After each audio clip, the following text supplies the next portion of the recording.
Alrighty, ladies and gentlemen, welcome back. As you can see in front of us, we got another Black Series review today. That would be the Inferno Squad Agent. Now, I know in the last video I did say I wouldn't be getting any unnamed characters, but technically this isn't an unnamed character. It's complicated. We'll get into it a little bit more when we open this thing up.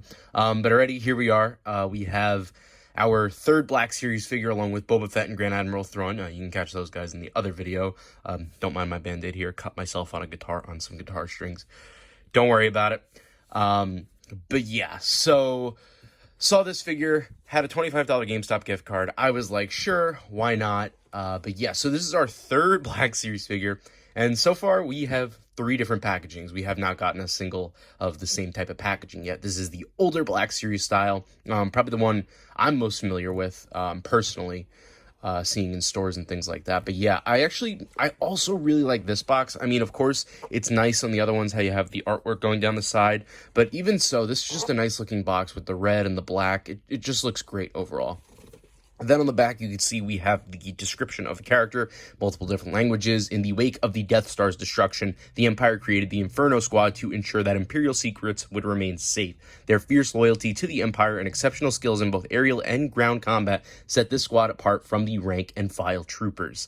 So yeah, I know I am a huge fan of Battlefront. I know a lot of people were disappointed with the campaign, but I actually really enjoyed it, and I think it's a really great story.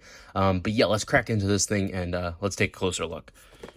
So here we have the figure. It is pretty nice looking, if you ask me. I mean, of course, I wouldn't say this one, the joints on this one are as covered up as maybe Thrawn and Boba Fett were, but nonetheless looks good for standing on your shelf. Speaking of standing, this one is a bit difficult to get into a standing position, falls back a lot, but if you tilt it forward, maybe, oh, there we go. Yeah, so a little bit difficult to get into a standing position on its own, but you know, just fidget with it a little bit and you'll get it there. But yes, let's take a look at a little bit of a closer look at some of these details here. So on the helmet, you can see we have the Inferno Squad logo and the Empire logo. You got the red designs going all along the helmet. We have the, I don't know, what would you call that, a ventilator? Is that a ventilator? I don't know, the breathing tubes, I guess. And actually, I found this out on accident. These pop out. Unfortunately, they don't come all the way off, which would be cool if this was, like, removable. That way you can have more of a combat trooper rather than a pilot. But yeah, so on the side, again, another Inferno Squad logo. On the other side, another one. You got some detailing on the arms there. Back's pretty plain, but nothing to complain about there. Movable belt, not 100% attached, which, you know, perfectly fine if you want to get some more posability. Yeah, you got the red stripes running all along, and that's about all the detail on this guy. Now, the reason I said before that technically it's a name figure, because, of course, you only have 4 members of Inferno Squad. You have Iden Versio, of course, who, for me, that's who I'm going to pretend this is, even though it's really more of a male body shape, but whatever. You got Del Meeko, and you got Gideon Hask. Now, of course, you do have that other girl, who I don't remember the name of, from the Battlefront 2 book, and there's a reason she's not in the game, but yeah, I did not bother to look up her name. I did read the actual Battlefront 2 prelude book, which was actually really good. I 100% recommend it. But yeah, let's get into the figure and some of the posability. So, first of all, as I just accidentally did that, you can see the arm goes up actually pretty far, a lot farther than I was expecting. Looks like a ball joint in there to go. Yeah, you can rotate that 360 nicely. Gotta get it back. There you go. Okay. All right, we're just kind of going to break it a little bit. One nice thing, though, is that because of the lines... Oh, okay, well, this side doesn't have a line on the arm. Because of the lines on this side of the arm, you can actually tell which way that's supposed to go. Going up there, a little bit of resistance, just about 90 degrees, not too bad. Put it back down. Can't go back any, but that's perfectly fine. If we go like this, you can get a bit of... Ooh, that's a little painful. All right. Wow. It's probably same with the other arm as well. Go up, yep, rotate 360. A little bit more resistance on that one, I felt. And it feels like, no, okay, but the hands do rotate 360 as well. I thought they rotated at the glove top, but it is the hands themselves that rotate, which is nice. You can't really go up and down with the torso, barely. Does she spin 360? Yes, she does. As for the helmet, of course, because these breathing tubes, you can get about... I don't know, about 90 degrees to each side, probably. Ooh. Oh, I heard a snap. I was like, oh no. But it was just the breathing tubes popping out. So yeah, you can't get too far with that.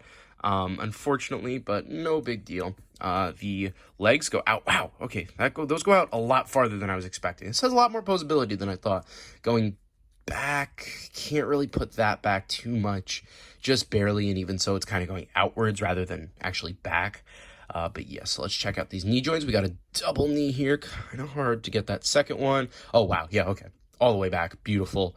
Let's get that back into position. Leg rotation.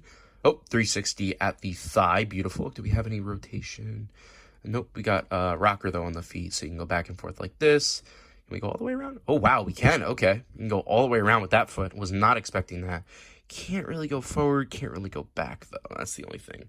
But, yeah, that feels like all the rotation we got, all the movement, all the articulation. I'm thinking that's it. I'm not really feeling much else that moves here. No. So, not bad in terms of posability. The only issue is this standing. She really likes to fall back a lot, and I just feel like that has something to do with the feet rockers and the feet position that I have them in. But yeah, so overall, very nice figure. Only comes with one accessory, so let's get into that. And the one and only accessory here is, of course, the classic Stormtrooper E11 blaster. Very, very nice. Now, my only issue is when I was playing around with this, it's tough to keep it in the hand. I mean, right now, I got it in kind of a sweet spot position where that trigger finger is going to hold it pretty well. But if you don't get that trigger finger in there, it just kind of shakes around. I don't know how well you can see that, but it's very loose in there. Falls out really easily a lot of the time. Hard for positioning, very hard for positioning. It's kind of a pain. I got to admit, Boba Fett and Grand Admiral Thrawn both held their blasters really well in the last review. Can't say the same for the Inferno squad agent. Yeah, doesn't hold it too well. I mean, there you go, front facing. It's not bad, but if you want to kind of get it into like a better position, here, let's see how well. If we just kind of pop that into, thumb, okay. Yeah, I mean, I guess that's pretty good. It wasn't too hard to get it there, but like I said, unless you get that trigger finger sweet spot, it's going to be flopping around a lot, which, you don't necessarily want, of course, because you don't want it falling out. But yeah, you also have the holster on the back, which is nice because, you know me, I love to display my figures with everything, and it's nice to not have to put stuff back in the box. Boba Fett, I'm talking about your grappling hook and your broken gun.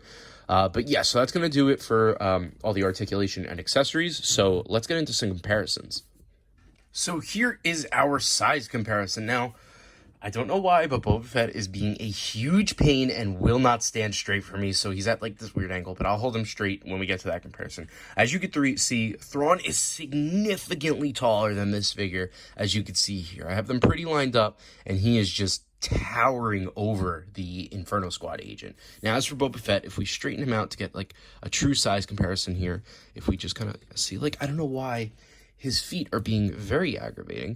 Just about the same size, I would say. I might say Boba Fett's a little bit taller, but it's hard to tell because you got the rangefinder and you got the fin going on the Stormtrooper. But yeah, so let's wrap this up. Now, as for the Inferno Squad agent, for your $20 price, I would definitely recommend this figure. It's a great figure. If you love Battlefront 2, if you enjoyed the campaign, I definitely recommend getting this figure. Pretty good articulation. Like I said, that gun can be a little fidgety, and the standing's a little awkward, but, overall, if you're going to throw this in with your collection, just do it. Maybe even get like 3 or 4 of these. I think they would look really good to build a small army out of. Not that you need an army of Inferno Squad troopers, because, of course, there's only 4 of them. 3, technically, but, I mean, do what you want to do. I think you could even have fun making like a custom Iden Versio head to go with this. That would be really cool if you pop it off. Maybe even take off that ventilator, make some, other customs with it. But yeah, that's going to do it. I definitely recommend this figure. Another great one. Have not been let down by Black Series yet. If you enjoyed the video and you want to see some action figure pictures, go ahead and follow my pop culture Instagram at JerryTheKing1223. Or if you like wrestling, go ahead and follow my wrestling Instagram at JerryProWrestling. But that's going to do it for now, guys. Thank you for watching. Remember to like, subscribe, do whatever you can to support the channel. And I'll see you guys next time.